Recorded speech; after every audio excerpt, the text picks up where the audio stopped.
Mr. Erik Buelinckx.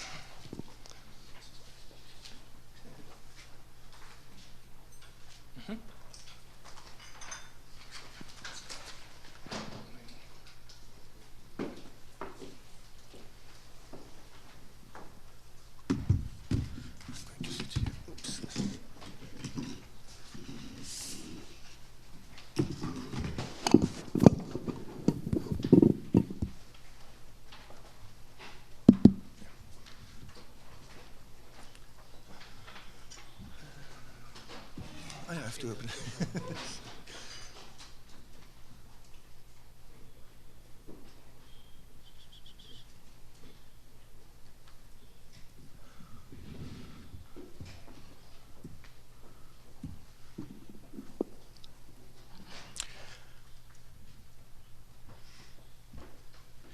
Dzień dobry. That's my Polish. First of all, I want to express my gratitude to the organizers of this interesting conference on a very important period of European art and history. Is it loud enough? Yes. Yeah? Okay. So in this very important period of European art and history, and I also wish to thank my partner in Partage Plus, this European project which made it possible for me to restudy the Art Nouveau, especially in Belgium, and to facilitate my participation in this conference. And at last, a very special and warm thank you to my lovely colleague for helping me in making our Institute's contribution to Partage Plus a success for as well the project as the advancement of our scientific described photographic inventory of cultural heritage in Belgium. So I work for the Royal Institute of Cultural Heritage, and indeed this is the mission. It's to make a photographic inventory of all the artworks, and by artworks we mean everything in between cathedrals and little spoons. So we have now 1 million photos, of which half of it are accessible online for free.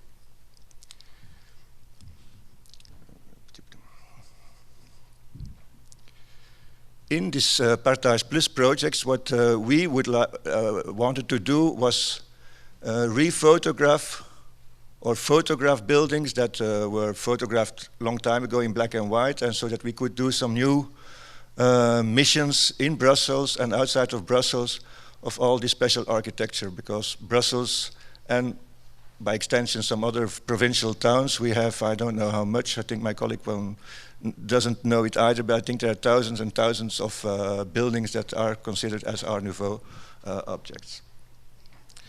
But that's not the focus of my speech. The focus of my speech, in fact, is Henry van de Velde. And I want to remind me also of the introduction made by the director of this museum, that indeed it is a subject that is over and over and over again studied. So I'm afraid that even though I'll try to be a little bit original, that probably the things I will say will be already studied somewhere else by some other people. But anyway, it's so interesting figure that it doesn't, I don't think it's bad that once in a while we try to look again at some aspects that often are forgotten in this kind of studies. So Henry van de Velde, he was a young man eager to change not only the world of art, but the whole world altogether. And I would like to start here with a citation in French, although he was Flemish, but at the period all the Flemish spoke French too when they had to study something. And there are some historical reasons for that. And after that, I'll give a kind of an English personal translation. What is important in this citation is the use of capital letters, which makes it very difficult for me to show it because I'm just going to say it. I'll try to put some expression when it's a capital letter. I think we don't have time enough. I'll just give the English translation, that will be better. Art lovers and artists doubting good reason that the appearance of a new art, Art Nouveau with small letters, is impossible on our soil. They sense that this new art with capitals will be hesitatingly approached by the people, innocent and delighted, convinced that nothing beautiful anymore will be possible, and that art once again will be transplanted to the West to flourish, following mankind in the Americas. As the anarchist geographer Élisée Reclus pointed out in a letter to Van de Velde, In the East, they think civilization comes from the West, and in the West, they think civilization comes from the East, which is not so surprisingly, because normally we all agree that it started more or less in Mesopotamia, which is just in between the East and the West. Okay. But I'll come back to that later. First, we need to quickly consider Van der Velde's biography, but only from some specific angles. His life was too long and too rich to be treated extensively here. So how will I do this presentation? We have this small overview, and I'll try to get to the end of it, but probably I won't. So, Henry van der Velde, or as he was known as he was born, Henricus Clementius van der Velde was born in Antwerp on the 3rd of April 1863, and probably everybody called him Henri, because that's how they say it in French, and not Henry van der Velde. After he was born, then we just jump some couple of years, so he's 15 or 16 years old, he goes to high school, and there he meets a kind of a very timid person. It's called Max Elskamp, who will be his lifelong friend, and he's a poet and writer. And he will join Van der Velde in lots of projects that they made until the 30s when Max Elskamp dies. So they were 16 years old, intellectually rather advanced and ready to change the world. This, of course, would inevitably lead for both of them, but mostly for Elskamp, to periods in which life would be the hardest thing to suffer. As well, Elskamp and Van der Velde had these periods that they kind of, we call it now depressions. At that time, it was some kind of neurasthenic disease. And Van der Velde, it was, in fact, for Elskamp as writer, it was for him that Van der Velde produced his first book designs. Anyway, we jump another couple of years, and Van der Velde is going to the Royal Academy of Arts, unknown by his parents, because at that time somebody in the family had a kind of a, I think there was a child that was dead, and nobody paid attention to Henry van der Velde himself, so he inscribed himself quickly to the academy because he wanted to paint. He studied with Charles Verla, and this teacher motivated Van der Velde to go beyond mere classical work in the academy. And he stayed in the academy for about 3 years. But anyway, he had to leave the academy because academies are still academies, so even for painters who have a teacher that is a little bit open-minded, it's still a kind of a harness they are in, and they can't work like that. And we don't have to forget that in the end, in the 80s of the 19th century, already for 30 years on, painters in France and in Belgium went outside into the campagne to paint their works, while the students of the academy, they just, when they sat in their studio, then somebody came in and put some sand in it and a tree and rocks, and then they had to paint according to nature, so that was not what they wanted. Van der Velde wanted to go further on. He joined the circle of painters, als ik kan, when I can, thinking that they would maybe open up this old-fashioned way of working. But then he realized also that little group, they just want to advance themselves, and they were not really interested in revolutionary art. Then he went to Paris, and there he started to see other kinds of art which would help him in future career. Here you see just a little overview how it's clockwise. So from 83 to 1892, you see the way how his painting changed following the new ideas that were grounded at that time. Looks like this one I have to push. Sorry.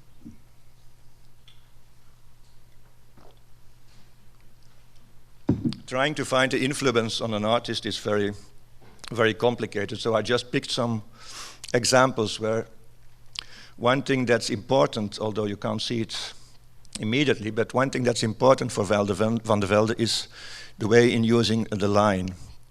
Especially where Pierre Puvis de Chavannes and Paul Gauguin is considered. They started again, not as the Impressionists, but they started again to make distinctions between color fields. That's something that will be later important. It's not only painters he met, he also had to give Stéphane Mallarmé a tour of Antwerp, and so on. So, meeting such kind of people like this Mallarmé or even Paul Verlaine opened his eyes too, because these were artists, they were known artists, they lived a very boheme life, and I think Van der Velde also saw himself doing like that. a little bit outside of the society, trying to change the society, but not making really part of it. One of the problems we have with Van der Velde, of course, is that he does so many things. So he combined his ideas from neo-impressionist paintings with arts and craft design and theories. He started to read political books. He started to read religious books. So it's very, very, very complicated to see what exactly will be the influences he had.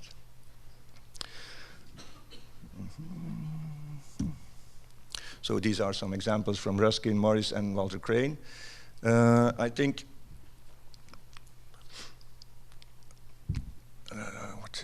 sorry.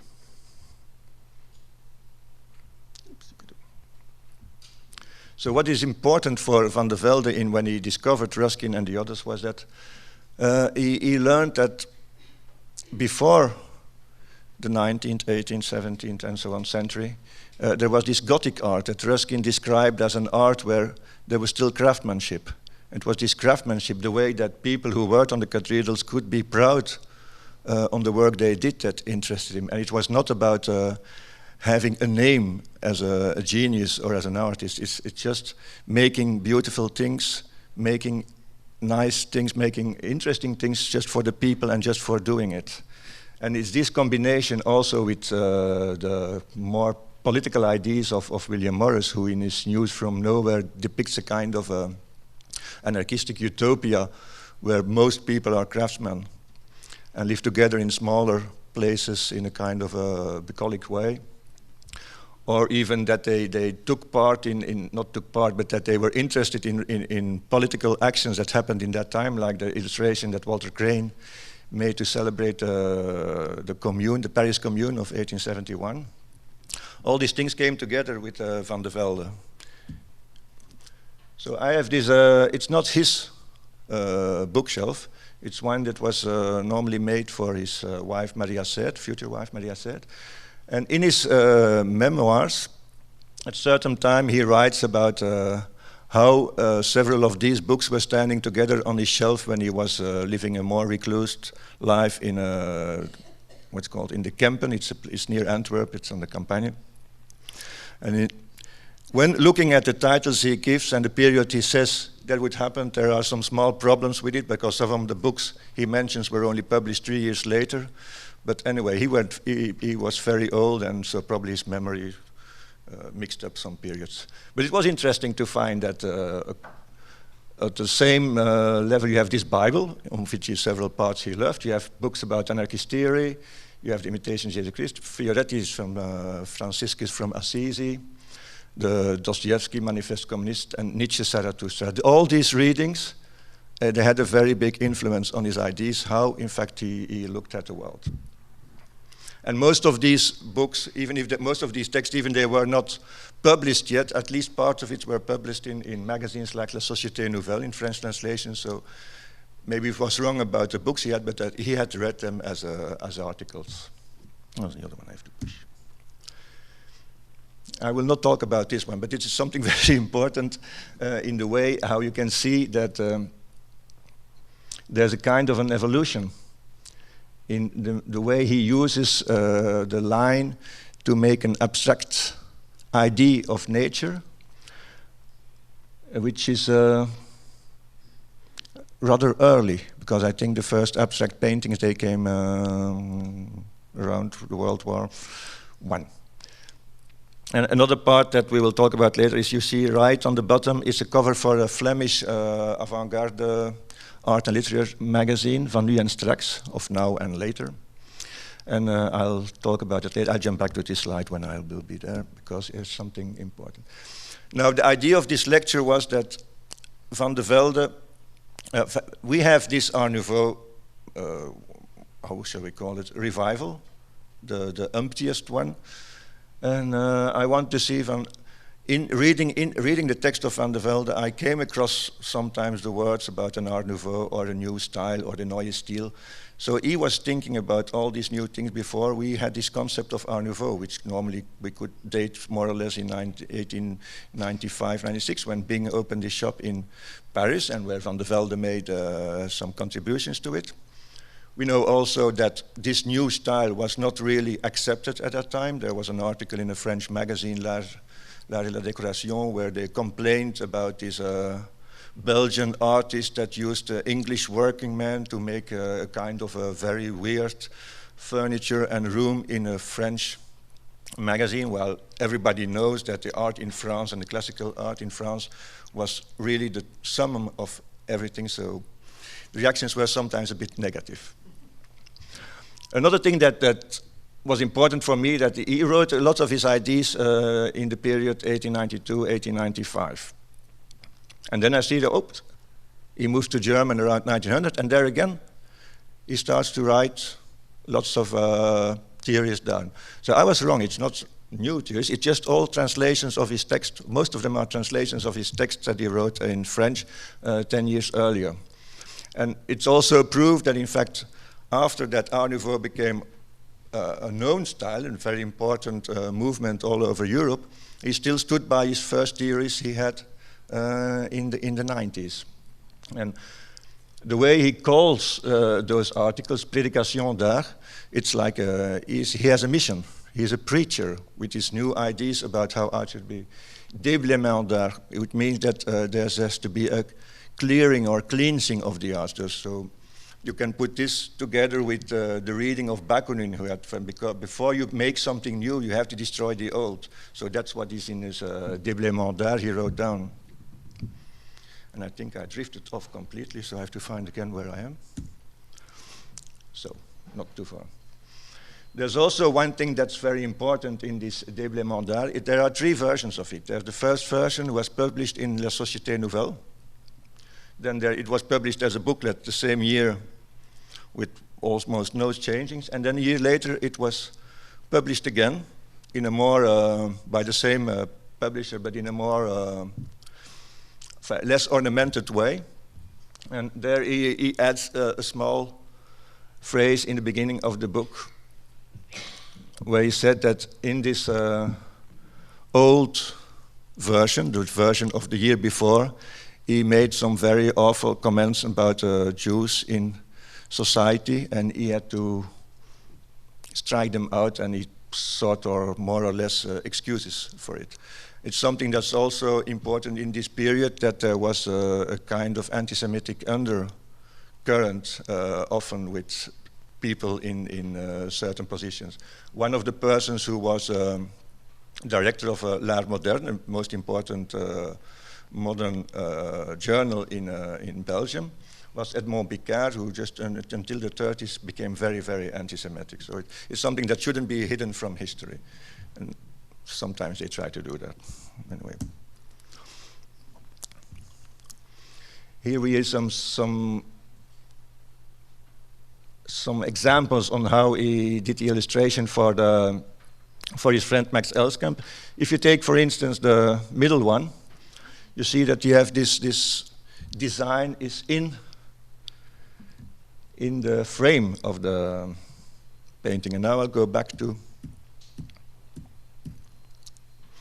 this one on the bottom right, where you see that design drops over the frame. So I have to find in my text place where he writes about that, because it's important for him. It comes also from the same book, Déblaiement d'art.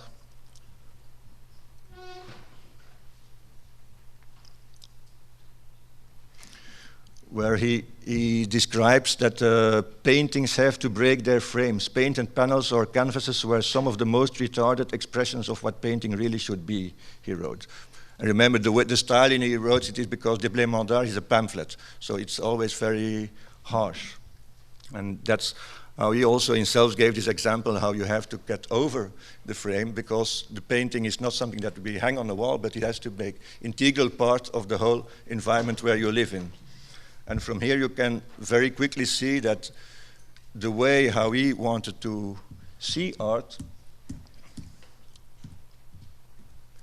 is to combine everything in the places where he lived. That's how he saw how artists should live. No more anymore as an artist who makes his pure and unique art, but as a person who is able to do all kinds of creative things and bring them together, even like he did in his own designed house, without being an architect, although later on he became one of the most important architects of of Europe. He studied painting in the academy. He didn't study architecture, or didn't study how to make faces or things like that.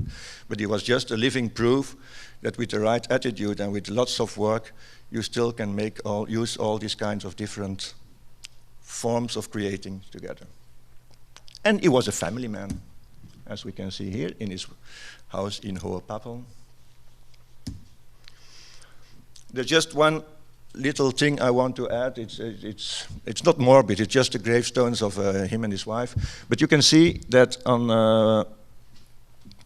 the tombstone of his wife, there's still this kind of Art Nouveau-like ornament, while on his is already a more modernist-like ornament. And that's because Van der Velde is maybe the best example on how you can, as a person who lives long in his case, be a real good example of the ways that thinking about art, that thinking about society can be expressed in your lifetime.